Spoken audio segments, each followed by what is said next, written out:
Assalamu alaikum everyone, this is Mac here and I welcome you all to my YouTube channel which is called Mac Vlogs.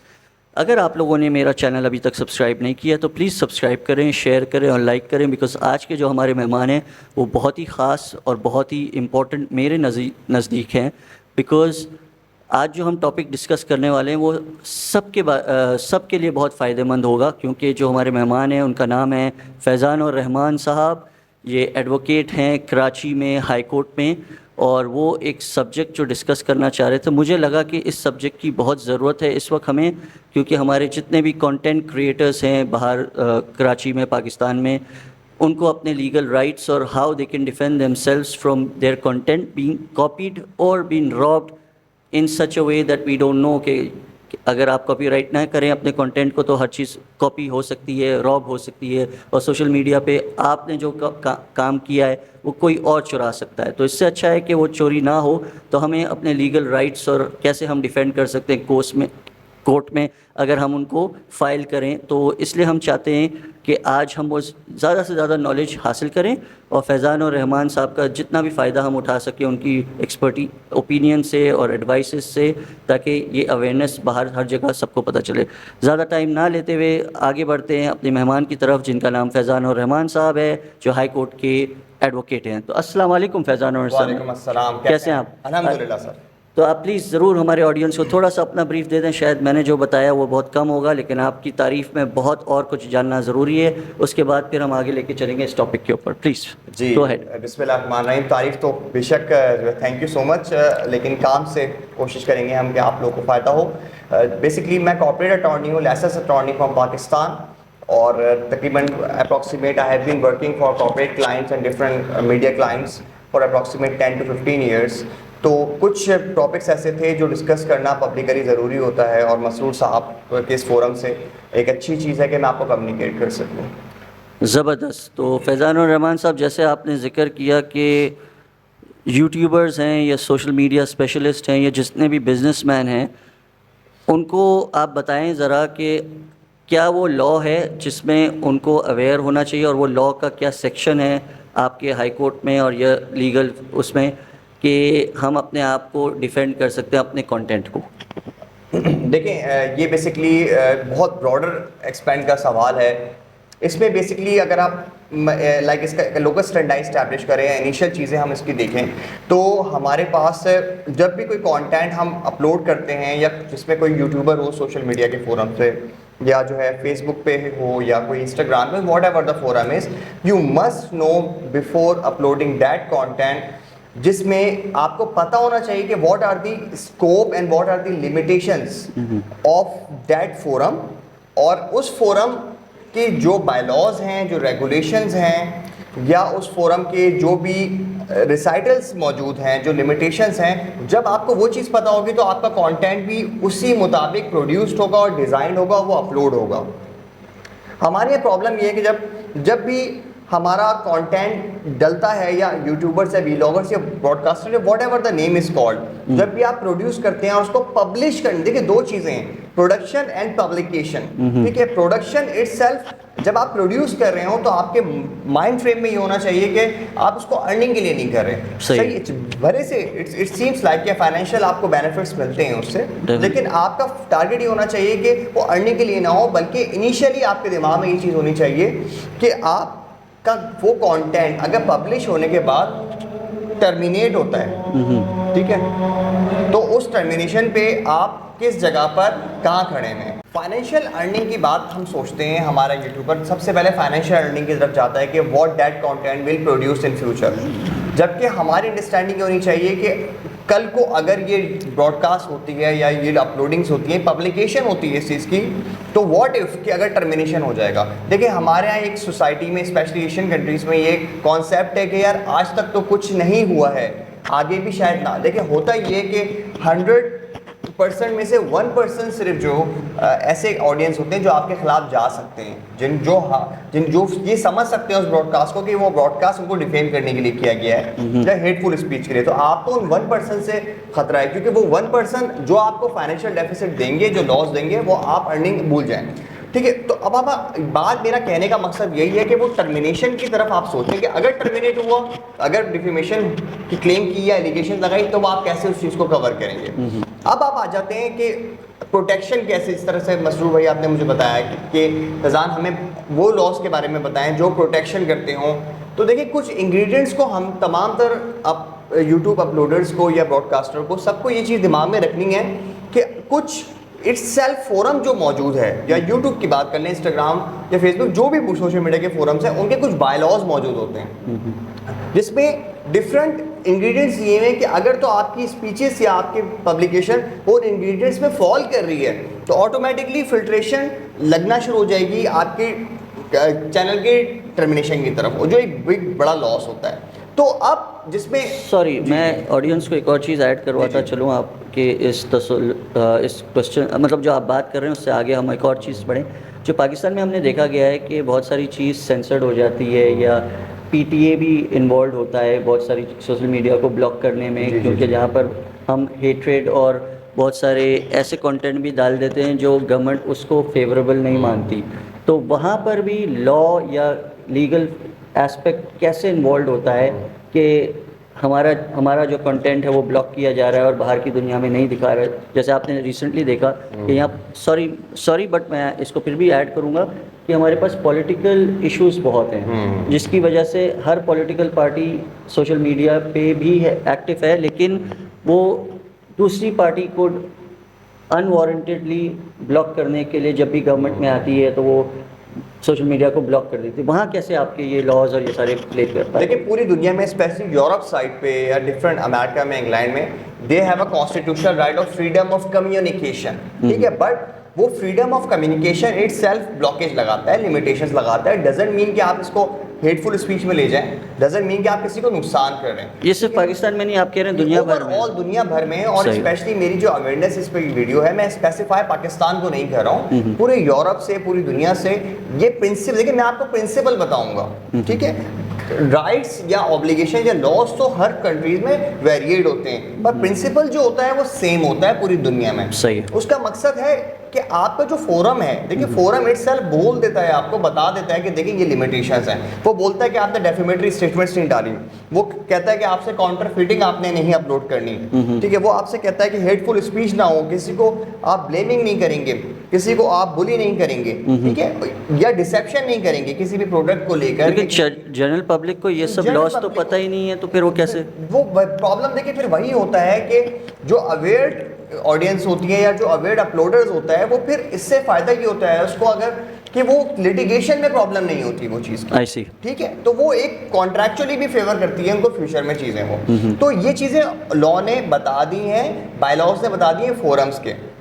अब आप आ जाएं quickly कि अगर पाकिस्तान की specially बात करें या एशियन कंट्रीज़ की बात करें, देखिए आपके खिलाफ लेट सपोज आपने एक हेटफुल स्पीच डाल दी है, ठीक है, अब other side you are the audience. अब मैं ऑडियंस को भी थोड़ा सा फेवर दे देता हूँ, क्योंकि देखिए एज अ लॉयर मैं अपलोडर्स के लिए भी बात करूंगा और ऑडियंस की भी। Audience can also like claim कर सकते हैं अपनी चीज़ों को, तो ऑडियंस के पास भी डिफरेंट रेमेडीज होती हैं जो यूट्यूबर्स के दिमाग में रहनी चाहिए कि यार कहीं ऑडियंस ये वाली रेमेडी अवेल ना करने। नंबर 1, वो यूट्यूब को इन रिटर्न लिख के दे सकता है, आई सी, ठीक है। लीगल सपोर्ट टीम्स पे एक इंडिपेंडेंट उनके पेजेस हैं जिसपे आप अपलोड कर सकते हैं अपने लीगल नोटिस को थ्रू लॉयर, आई सी, या आप उनको भेज सकते हैं थ्रू कोरियर्स, ठीक है। जो एक हमारे कॉन्सेप्ट है रिपोर्ट कर दो तो channel will be block, no, ऐसे ब्लॉक नहीं होता channel. You have to produce your basic locus standard और एविडेंस ग्राउंड। जैसे इटसेल्फ फेसबुक ने या यूट्यूब ने कहा हुआ है कि you must have a proper stay order, proper courts order, तो आपको वो अटैच करने पड़ते हैं कोर्ट ऑर्डर के। एबीसी बंदे ने मुझे डिफेम किया है इस तरीके से, और हमारी प्रॉपर जुरिस्डिक्शन यानी कि पाकिस्तान, इंडिया या इंग्लैंड जहाँ पर भी है, उन्होंने वहाँ की कोर्ट्स ने ऑर्डर दिया है कि रुक जाओ, इसको डिफेम ना करो, या कोई डिसीव ना करो, डिसेप्शन या काउंटरफीटिंग ना करो। कोर्ट ऑर्डर का एक कॉन्सेप्ट है जो अटैच होता है लीगल सपोर्ट टीम को, जो यूट्यूब या फोरम्स को आप भेज सकते हैं। नंबर 2, क्विकली कर लें, इन्फोर्समेंट एजेंसीज। हर कंट्रीज की इन्फोर्समेंट एजेंसीज होती हैं, जैसे कि पाकिस्तान में FIA साइबर क्राइम सेल है, ठीक है, CCW, जो आपको इटसेल्फ बताता है कि देखिए साइबर क्राइम्स को आपने पब्लिश होने नहीं देना है, साइबर क्राइम नहीं करना है आपने सोशल मीडिया पे। Audience can go before the court of या tribunal of FIA cyber cell, और आपके खिलाफ वो एक्शन ले सकते हैं, दे हैव द राइट। सही है। और इसी तरीके से आप भी, अगर आपके खिलाफ कोई दूसरा यूट्यूबर कोई डिफेमेशन कर रहा है तो you can also go for that, क्योंकि लॉ में पर्सन का वर्ड यूज हुआ है, वहाँ यूट्यूबर या ऑडियंस की बात नहीं की गई है। You can go for that, लेकिन आप जब अपलोड करें ये चीज दिमाग में रखें that the audience can go for their remedies. ठीक है, क्विकली अगर हम तीसरी चीज पे आ जाएं तो इटसेल्फ डिफेमेशन के सूट्स हैं पूरी दुनिया में, जो डैमेजेस के सूट्स कहलाते हैं, टॉर्ट एक्शन के सूट्स कहलाते हैं, वहां पर they can ask for a pecuniary and non pecuniary damages. I see. It could be in the money, it could be another form, tangible forms or intangible form, it could be। तो वो भी risk हो सकता है। तो अगर हम इस बात को कंक्लूड करें तो मेरी सजेशन ये है कि आपने जब भी कोई प्रोडक्शन कर रहे हो, पब्लिकेशन, देखिए पब्लिकेशन हो गई तो डिफेमेशन हो गई, काउंटरफीटिंग हो गई, ठीक है, लेकिन आप दिमाग में ये बात रखें कि जब आप प्रोडक्शन कर रहे हो तो इस लाइन ऑफ एक्शन को, ये जो नॉर्म बताए गए हैं, जो लिमिटेशन बताई गई है, उस वक्त आप उस चीज़ को ध्यान में रखें, ताकि जब वो पब्लिकेशन हो तो एज एन ओरिजिनेटर आप उस चीज़ को काउंटर ना कर सकें। सही है।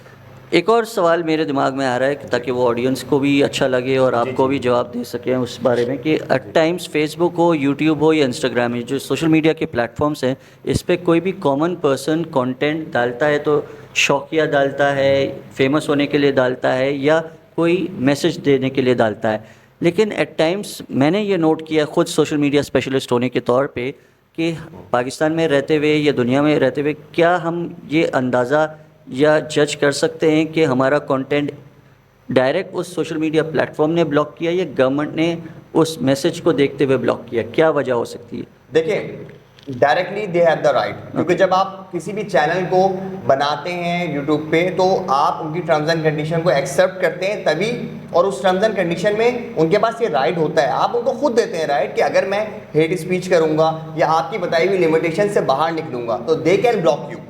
तो वो आप अगर गवर्नमेंट से कोई ट्रीटी साइन हुई है कोई इंटरनेशनल किसी कंट्री की, that due to that treaty government can directly inform you, अच्छा, और क्लेम यू कि भाई हमारी ट्रीटी है पाकिस्तान के साथ और हम आप किसी भी सिविलियन को जाके डिफेमेशन पे या किसी भी चीज़ पे हम उसके खिलाफ एक्शन ले सकते हैं। It totally depend upon subject to the treaties of that countries. I guess audience आपको ये जवाब मिला होगा, क्योंकि ये मैंने आपके उस जो दिमाग में होगा उसलिए उठाया था ये सवाल। आई थिंक आपको आंसर्स मिले होंगे इस चीज़ के। तो हम फैज़ान साहब से एक और चीज़ के ऊपर बात करने लगे, जो उनका एक और पॉइंट था, वो ये था कि लीगल एस्पेक्ट्स में आपने कहीं कुछ फेस किया है जो आप ऑडियंस को अवेयर कराना चाहें या कुछ ऐसा मैसेज देना चाहें ताकि पता हो कि आपने फेस किया तो वो लोग कैसे डिफेंड हो सके? जी बिल्कुल, बहुत अच्छा सवाल है आपका। देखें, एक नहीं बल्कि मल्टीपल हमने इस तरह की जो है चीज़ें, चैलेंजेस जो क्लाइंट्स को होते हैं, प्रॉब्लम्स होती हैं। होता ये है कि अक्सर और बेशतर जो आपका अपना कंटेंट होता है, ठीक है, आप पब्लिकेशन करते हैं उस कंटेंट की, तो आप अपनी ड्यू डिलिजेंस भी कर लेते हैं, आप अपने आप को प्रोटेक्ट कराने की कोशिश भी करते हैं, तमाम तर चीज़ों की अवेयरनेस भी आपको होती है, लेकिन होता ये कि पब्लिकेशन के बाद वो कंटेंट आपका डिफेमेटरी बन जाता है। वो कैसे?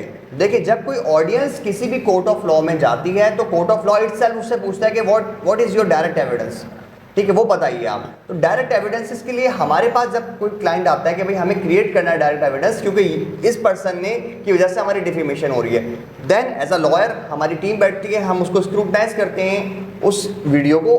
हमें अक्सर और बेशतर उस वीडियो में डायरेक्टली कोई ऐसा एविडेंस नहीं मिलता है जो क्लाइंट को डिफेम कर रहा हो, लेकिन उसमें मौजूद कमेंट्स जो होते हैं, जो ऑडियंस करती है, उसके ऊपर ऑडियंस पर्सनलाइज करती है, स्पेसिफाई कर देती है बहुत सारे बंदे को कि हाँ ये उस बंदे के लिए है और ये वीडियो आपकी बिल्कुल जज है। मेक श्योर उन तमाम तर कमेंट्स को आपने स्क्रूटनाइज करना है, बिकॉज जब आप पब्लिकेशन करते हैं तो आप एक इम्प्लाइड लायबिलिटी अपने ऊपर ले लेते हैं कि आपके कंटेंट की वजह से ये डिफेमेटरी स्टेटमेंट्स, हेट स्पीचेस चलना शुरू हुई हैं। ये मैं आपको सिर्फ पाकिस्तान की बात या इंडिया की बात नहीं बता रहा, ओवरऑल ऐसा है। तो मेक श्योर कि आपकी तमाम तर कमेंट्स जो ऑडियंस आपकी कर रही है वो हेट स्पीचेस में ना जा रहे हो। और द मोस्ट इंपॉर्टेंट थिंग कि हमारे पास क्लाइंट ने ऐसी गलती करी कि उसने उन हेट स्पीचेस के वर्ड्स को अप्रिशिएट किया, लाइक किया और उसमें एग्रीड कर दिया, इस तरह से लिख दिया। तो it's that could be the preliminary part of that fine जो भी हमारी एक पब्लिकेशन हुई है।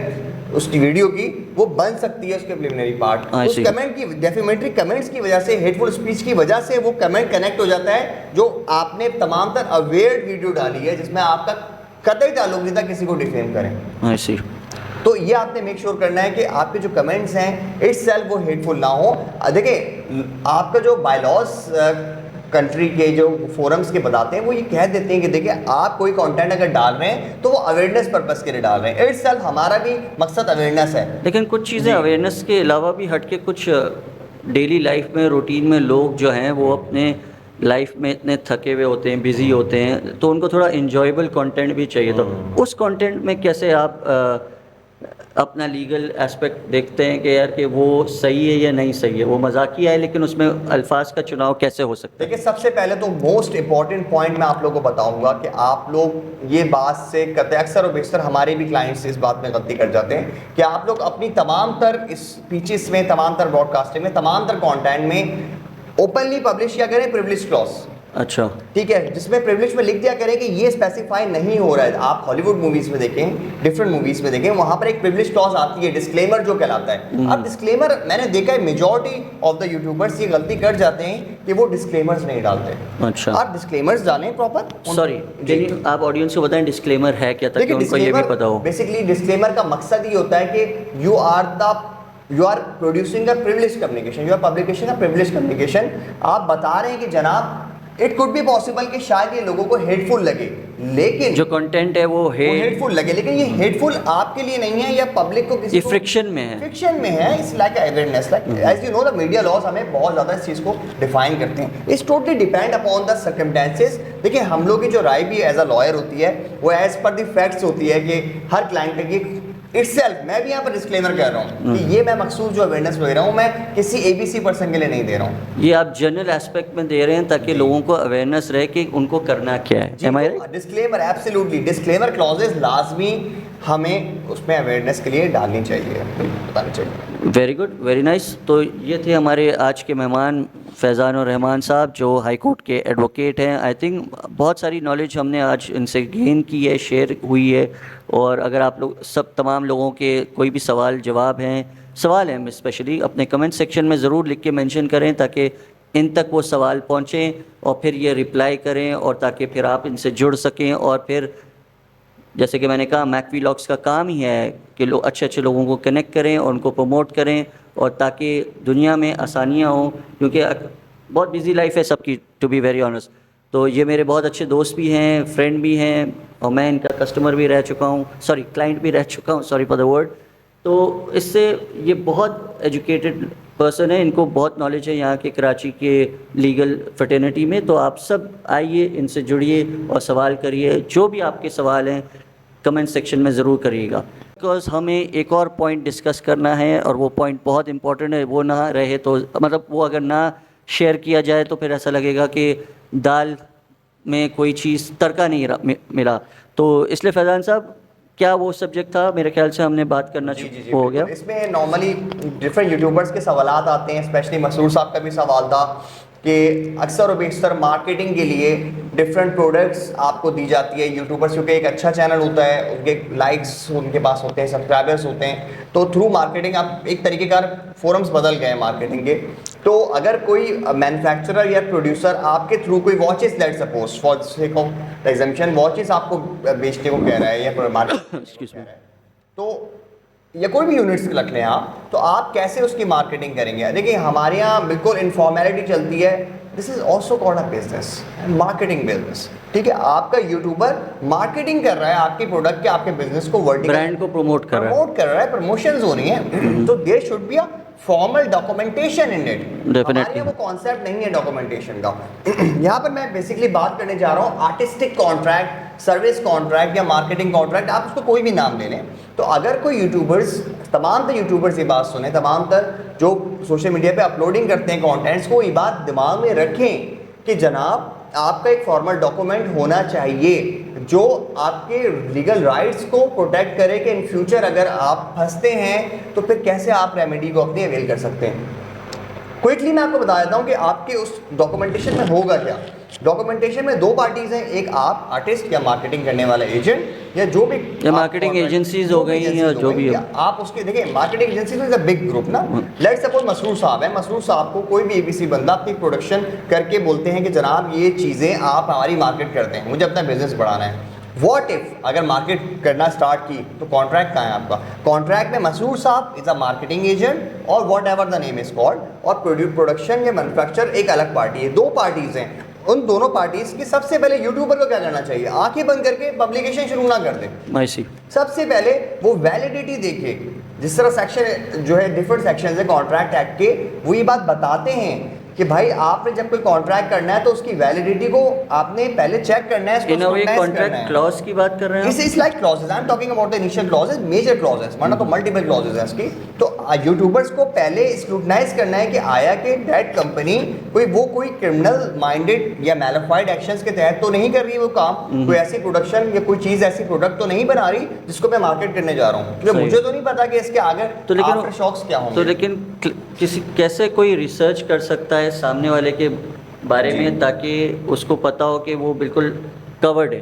देखिए नॉर्मली तो जो अच्छे अवेयर क्लाइंट होते हैं वो लीगल टीम्स हायर करते हैं। जिस तरह मेरे पास multiple legal team as a legal team मैं काम करता हूँ मल्टीपल वीलॉगर्स के लिए और जो है यूट्यूबर्स के लिए डिफरेंट कॉन्ट्रैक्ट्स उनके लिए बनाता हूँ, तो वो अप्रोच कर लेते हैं आर्टिस्टिक कॉन्ट्रैक्ट की फॉर्मेशन के लिए। और they can also the audience can also approach us, क्योंकि as a publicly we are here for your guidance. But on the other hand आपने एज अ मेजरली आपने देखना है कि क्या सामने वाली पार्टी, अगर आप लॉयर हायर नहीं करवा रहे तो मेजरली आपने देखा क्या सामने वाली पार्टी वो रेजिडेंस कहाँ की है, वो नेशनैलिटी कहाँ की रखती है, क्या वो वैलिड है।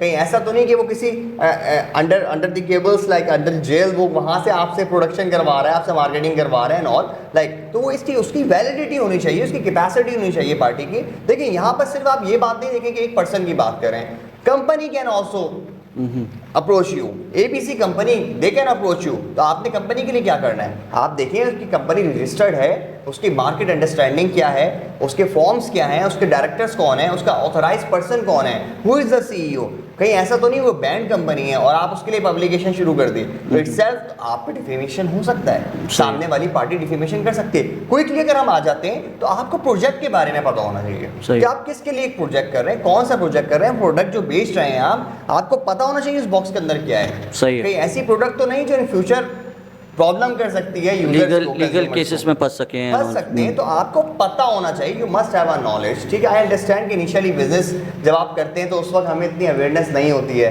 हम कहते हैं बिजनेस आना चाहिए और हम मार्केटिंग करें, लेकिन आई सजेस्ट कि आप शुरू से ही इस चीज़ की प्रैक्टिस बना लें ताकि मार्केट अंडरस्टैंडिंग क्लियर हो।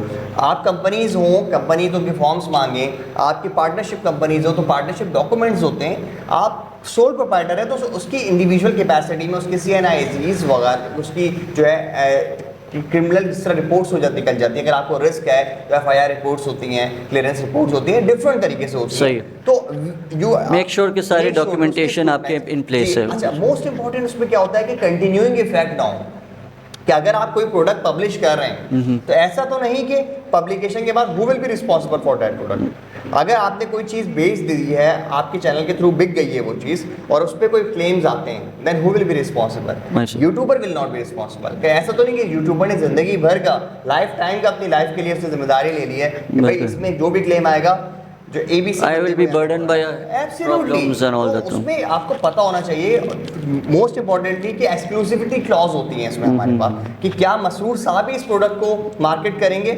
या नहीं, या कोई और भी करेगा, कोई और भी कर सकता है, यूट्यूबर भी कर सकता है। तो सिर्फ मसरूर साहब इसके लिए रिस्पॉन्सिबल है या कोई और भी है? मोर इम्पॉर्टेंटली मैंने देखा है अपने डिफरेंट क्लाइंट्स में जो यूट्यूबर्स आते हैं, जो डिस्प्यूट्स क्रिएट होते हैं, वो रिलेशनशिप डिफाइन नहीं होता। आई सी कि रिलेशनशिप क्या है। अगर वो कोई प्रोडक्ट मार्केट कर रहे हैं अपने चैनल से किसी भी ABC कंपनी के लिए, तो रिलेशनशिप हमें पता होना चाहिए कि वो रिलेशनशिप सैलरीड है, एम्प्लॉयमेंट रिलेशनशिप है कि आप फ्रेंडशिप के लिए कर रहे हैं या फ्रेंडशिप के लिए बात कर रहे हैं, गुड फेथ में बात कर रहे हैं, या रॉयल्टी भी जरूरी है। एब्सोल्युटली। तो रॉयल्टी की प्रॉफिट बेसिस पे आपका काम कर रहे हैं तो ऑटोमेटिकली उस सिनेरियो में आपकी reciprocal terms and condition establish होती है उस आर्टिस्टिक कॉन्ट्रैक्ट में। सही। उसी तरीके से वो बनता है। इंडेमनिटी क्लॉजेस, वारंटी क्लॉजेस हम इसमें पुट करते हैं अपने क्लाइंट्स के लिए, तो उसमें भी हम यही बताते हैं कि अगर कल को कोई क्लेम होता है तो हम लॉस के जिम्मेदार नहीं हैं, या हमें अगर कोई लॉस होता है तो आपने इसकी जो है रिकवरी करनी है। ऑडियंस ने हमारे खिलाफ कोई एक्शन लिया, then company will be responsible, क्योंकि यूट्यूबर या पब्लिश करने वाला कोई भी जो ब्रॉडकास्टर जो कंटेंट डाल रहा है वो इस मैन्युफैक्चरर तो नहीं है ना, उसको तो नहीं पता कि इसके अंदर चिप कौन सी और वो हर चीज़ को स्टेप बाय स्टेप देखेगा भी नहीं, क्योंकि वो तो इतना डिटेल में जाएगा नहीं। एब्सोल्युटली। तो आपको बेसिक अवेयरनेस इसमें बहुत ज़्यादा ज़रूरी है। इसके अलावा सर्वाइविंग क्लॉज, जिस तरह मैंने आपको बताया कि सर्वाइविंग क्लॉजेज होती हैं जो आपको प्रोटेक्ट करती हैं, जो कहती हैं कि जनाब ये तमाम तर चीज़ें जो है ना फ्यूचर में मैं इसका जिम्मेदार नहीं हूँ। मोर इम्पॉर्टेंटली अगर कोई प्रोडक्ट आ रही है तो हमारे यहाँ पूरे इंटरनेशनली वर्ल्ड वाइड हमारे IP राइट्स जो होते हैं वो प्रोटेक्ट होने चाहिए। आपको पता होना चाहिए कि अगर XYZ कोई प्रोडक्ट आप बेच रहे हैं तो वो आप उनसे सामने पार्टी से कॉपीराइट मांग सकते हैं कि जनाब ये जो आप प्रोडक्ट मुझसे बिकवा रहे हैं या मार्केट करवा रहे हैं, आपके पास राइट है इस प्रोडक्ट के, जो आप इस पेपर पे या इस प्रोडक्ट पे नाम लिख रहे हैं XYZ, उसके राइट्स भी हैं आपके पास या नहीं? कहीं ऐसा तो नहीं XYZ कोई और कंपनी भी बना रही है? सही। तो अपेरेंटली प्राइमा फेशियल तौर पे तो मसरूर साहब ही जो है फ्रंट पर है ना, तो क्लेम तो उनके खिलाफ ही होंगे। तो ये सब चीज़ें तमाम तर आर्टिस्ट को, तमाम तर व्लॉगर्स को, तमाम तर इस तरह की चीज़ों में देखना है, अवेयर होना है और अपनी लीगल अंडरस्टैंडिंग को एटलीस्ट बेसिक प्रिंसिपल वो तो आना चाहिए। राइट टू नो है आपको। सही है जी।